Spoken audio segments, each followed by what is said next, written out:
I got a little production experience there, which of course I had not had. Since there was no TV when I was in college, I had no television training at all.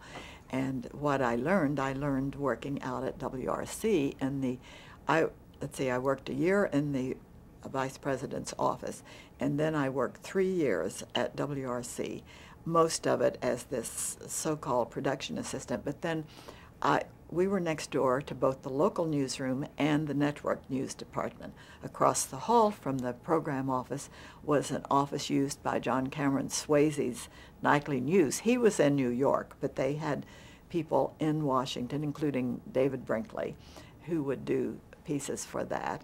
And in emergencies, they would sometimes develop their film in their bathtub across the hall. Basically, it was supposed to have been, it was done downtown at a lab, but when they got in a hurry, sometimes the couriers would bring it right out there and throw it in the bathtub and get it on the air just barely. But that was, I got to see the fringes of network. I got to know the news director and some of the people, and they started adding some news programs and special events that they were covering for the network on the weekend. And so there were only 2 women, I guess, originally in the news department back there. One was a secretary and one was sort of a catch-all associate producer, researcher, a bit of everything. They hired me on a part-time basis on the weekends to do certain assignments. It wasn't anything on a regular. There was one show that was on regularly for a short while called Commentary, and David Brinkley did it and interviewed a variety of people. It was not really news-oriented, as I recall. I remember it being more authors and writers, a literary sort of program, and it was on midday on Sundays.